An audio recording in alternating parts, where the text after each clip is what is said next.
रामकृष्ण हरी मंडळीनो, संत तुकाराम महाराजांचा हा अभंग भगवंताप्रती असलेली अनन्य शरणागती आणि अंतर्बाह्य भक्ती याचे सुंदर वर्णन या ठिकाणी हा अभंग करतो आहे.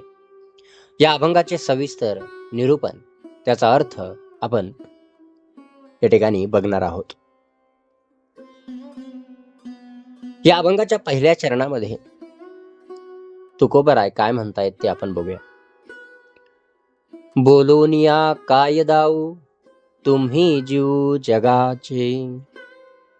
संत तुकोबराय म्हणतात की देवा, मी तुम्हाला शब्दांनी काय बोलून दाखवू बरं, किंवा माझ्या भक्तीचा काय पुरावा तुम्हाला देऊ, कारण तुम्ही तर संपूर्ण जगाचे जीव म्हणजे जीव की प्राण आहात, जो स्वतः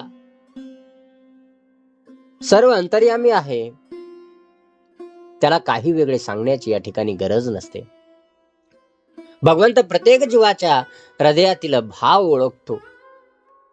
त्यामुळे केवळ बाह्य शब्दांपेक्षा अंतरेची ओढ, जो मनातील भाव आहे, हा खूप महत्वाचा आहे. आपण देवाशी काय संवाद करतो त्यापेक्षा आपण देवा सोबत असताना, देवाची भक्ती करत असताना आपला जो मनातील भाव आहे तो खूप महत्वाचा आहे. हेची आता माझी सेवा चिंतन देवा करीतो. येथे तुकोबाराय भक्तीचे एक नवीन सूत्र मांडतात. ते म्हणतात, माझ्यासाठी आता कोणतीही कर्मकांड किंवा ज्या बाह्य विधी आहेत त्या सेवा नसून तुमचे निरंतर चिंतन करणे हीच माझी खरी सेवा आहे. संतांच्या मते हातापायांनी केलेल्या कृतीपेक्षा मनात अखंड देवाचे नाम किंवा रूप असणे ही श्रेष्ठ दर्जाची भक्ती ठरते. आपण हवन करतो, मोठमोठी पारायण करतो, पण जेव्हा हे सगळं करत असताना जर मनामध्ये त्याविषयी भाव नसेल, भगवंताविषयी भाव नसेल, तर हे सगळं व्यर्थ आहे. त्यामुळे पुढे तुकोबाराय म्हणतात, विरक्तासी देह तुच्छ नाही आस देहाची. जो खऱ्या अर्थाने विरक्त झालेला आहे. अहो, विरक्त म्हणजे काय? ज्याची संसारातील विषयांवरील जी ओढ आहे ती संपली आहे. त्याचं मन आता विषयांमागे धावत नाही. तो शांत बसून आहे. त्याला कशाची हाव राहिलेली नाही. असा व्यक्ती जो आहे, जो षडरूपून माग मनाच्या जो खेळ चालतो त्या मनाच्या खेळामागे धावत नाही. मन जसं चालवेल तसं चालत नाही. मन जसं खेळवेल तसा खेळत नाही. मन ज्याची अपेक्षा करेल तो त्याला पुरवत नाही. तो झाला विरक्त. त्याला स्वतःचा देह देखील तुच्छ वाटतो. अशा साधकाला देहाचे चोचले पुरवण्याची किंवा देहाचे रक्षण करण्याची कोणती आस, अपेक्षा जी आहे राहत नाही.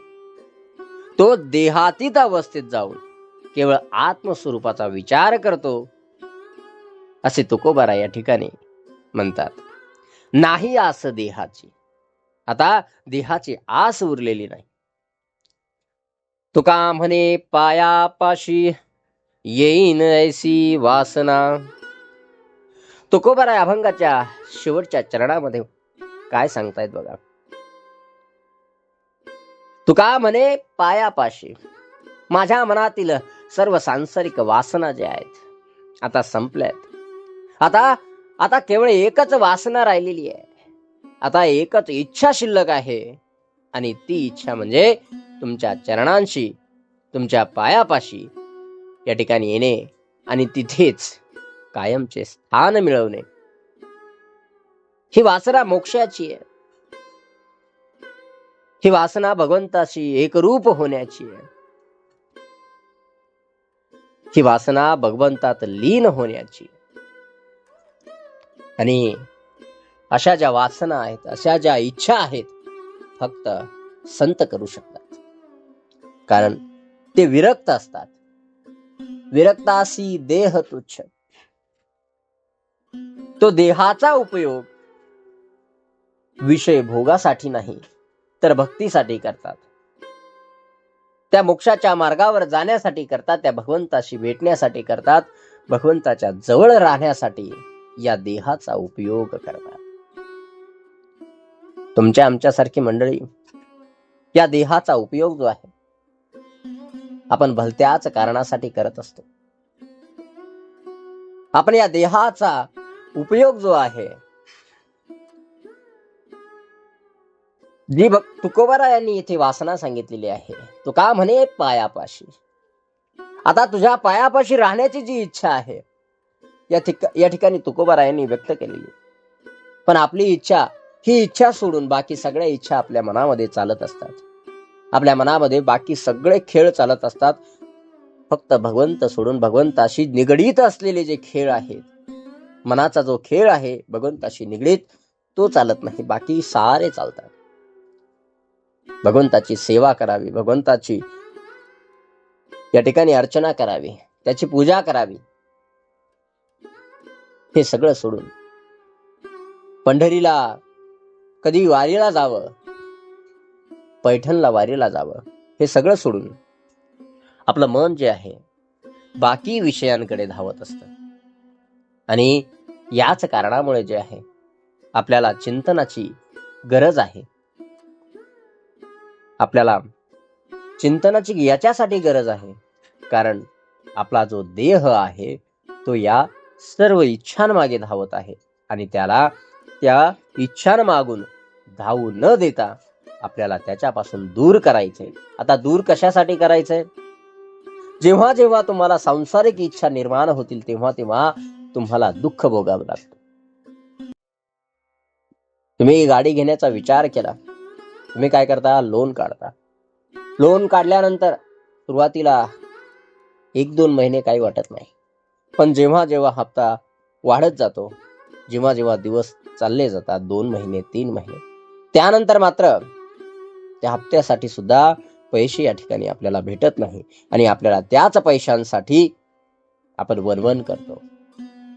कधी कधी नव्हे तर आपल्याला भीक मागावी लागते. अहो, एवढा हप्ता आलाय, तेवढे आम्हाला पैसे द्या, पुढच्या महिन्यात तुमचे पैसे परत करून देऊ. पण पुढच्या महिन्यात सुद्धा आपण ते पैसे परत या ठिकाणी करू शकत नाही. आणि अशा प्रकारे जो कर्जाचा डोंगर आहे तो वाढत जातो आणि त्याचमुळे जे सुखासाठी आपण करायला गेलो त्याच्यातून दुःखाची उत्पत्ती होते, दुःखाची निर्मिती होते आणि ते दुःख आपल्याला सहन करावं लागतं, दुःख भोगावं लागतं. त्यामुळे आपल्याला चिंतनाची गरज आहे की खरंच आपल्याला या सगळ्यांची गरज आहे का? एकदा चिंतन करून बघायची गरज आहे. हे केल्याने पुढे काय होईल, हे केल्याने पुढे काय होईल आणि ते केल्याने पुढे काय होईल, या गोष्टीचं चिंतन. त्यानंतर भगवंताची सेवा केल्यानंतर भगवंताची जी इच्छा आहे, भगवंताच्या पायापाशी राहण्याची जी इच्छा आहे, ती जर ठेवली तर आपल्याला काय सहन करावे लागेल? दुःख भोगावं लागेल का सुख? आता हे मला तुम्हीच सांगा. जर भगवंताची, मोक्षाची, भगवंताशी एकरूप होण्याची जर इच्छा असेल तर आपल्याला काय मिळेल बरं? सुख मिळेल का दुःख मिळेल? हे आता तुम्हीच मला सांगा.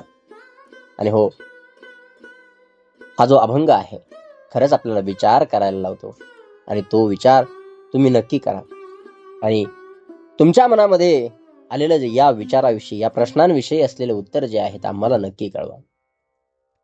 रामकृष्ण हरी.